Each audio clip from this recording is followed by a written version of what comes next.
Welcome to Senior's Last Word. Aldrin Subuga Senior discussing England because once again they lost when it mattered most. Perennial underachievers. The nation that birthed football, the nation that discovered the game of football, the mother of football, just can't win at international level. That's England.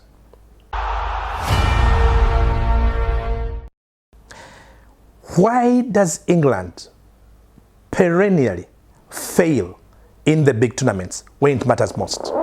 What's the problem? This time around, they all believed it was finally their moment.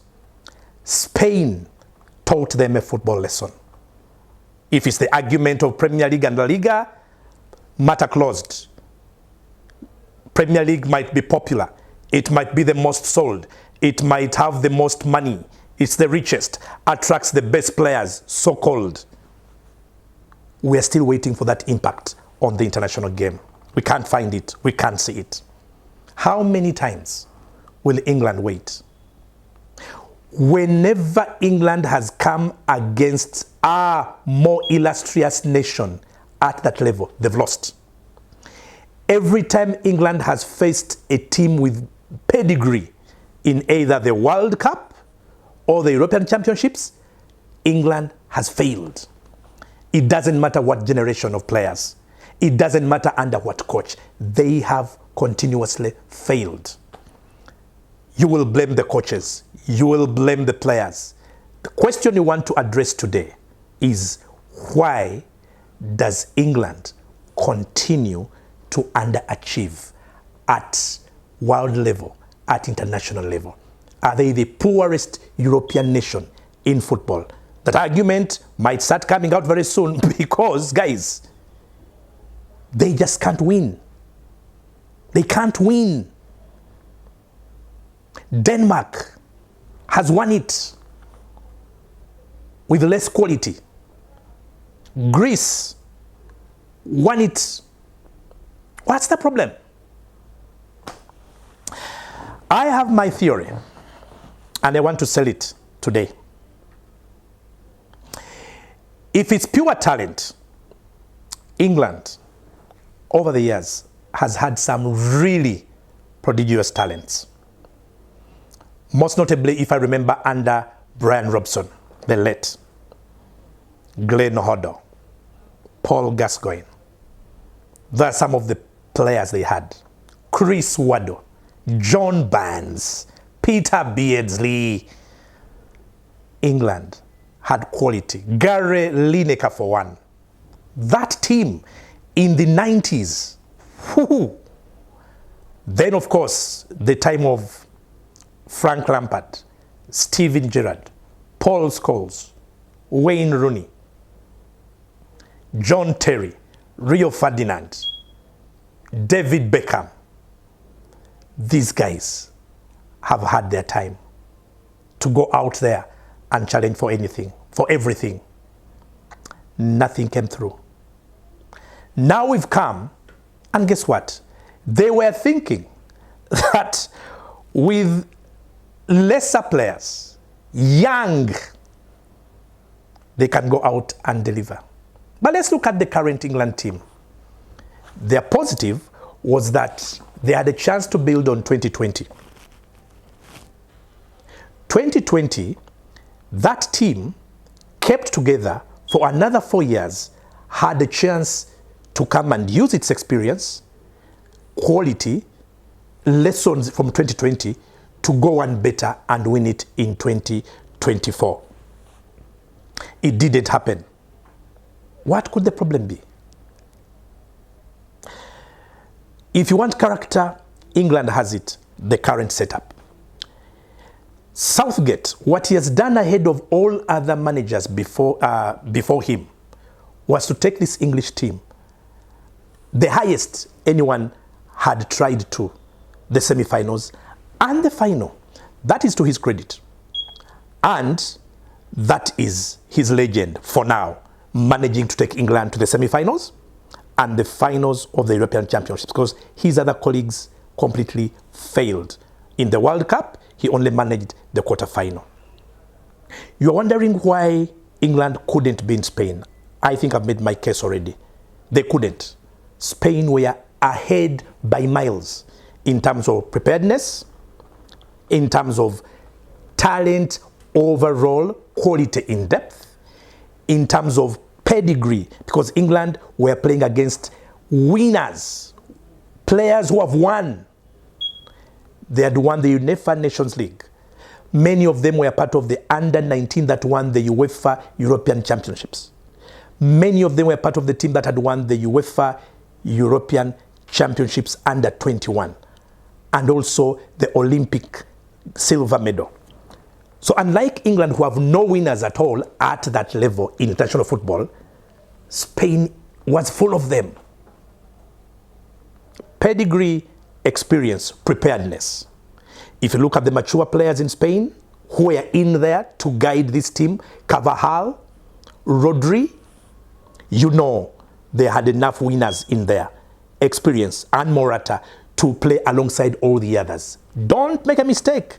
Spain was not a young team. The only young players in that Spanish team that has been playing match in, match out were two. That was Yamal, Lamine, and Nico Williams. The rest of the players were 23 and above. In fact, 25 and above. Experienced, mature. Their quality unquestionable. The problem with England, philosophy. We all knew what their philosophy was before. Over the years, they've tried to change it.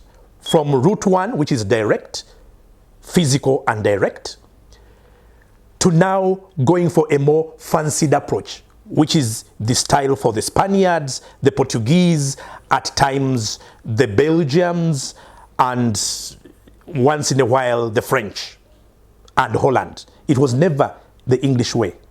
Today, because of the type of players that England has, they've tried to change and do it that way, trying to emphasize the technical aspect of the game, the passing, the movement, the possession, the intricate passing. They've tried to do that. It is not their natural game. Why? Naturally, their philosophy, the English style is not that. In fact, the players who stand out for England, the ones who are most consistent and have kept their style for long, are not necessarily that sophisticated. So whenever they try to change it, they get it wrong because they're playing against teams that do it better.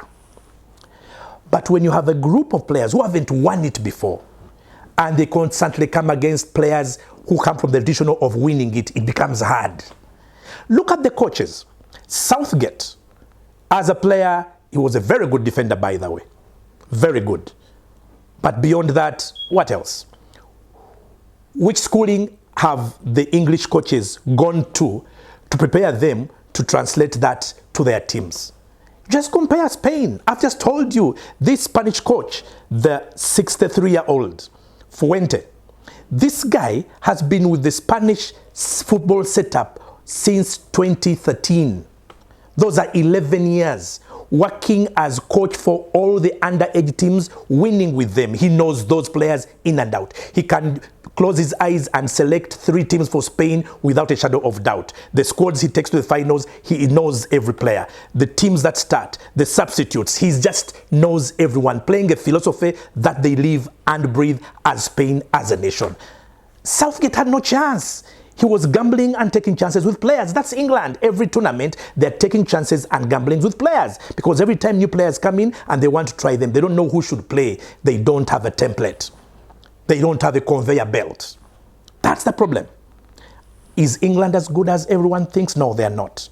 The Premier League full of foreign players who come and become big in the league, and it is sold as the best ever or the greatest of all time.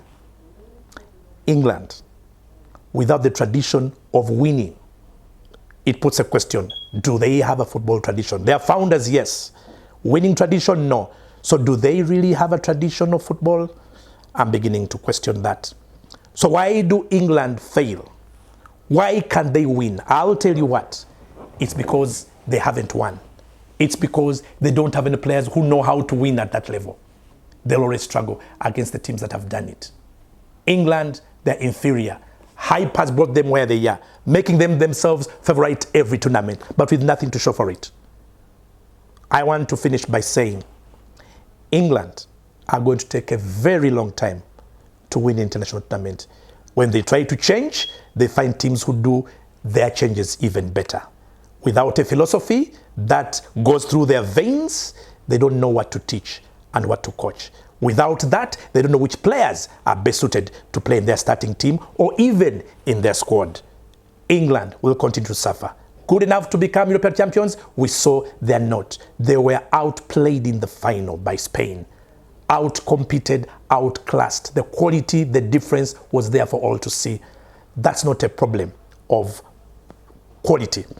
It's a problem of the status of football in both nations, Spain and England.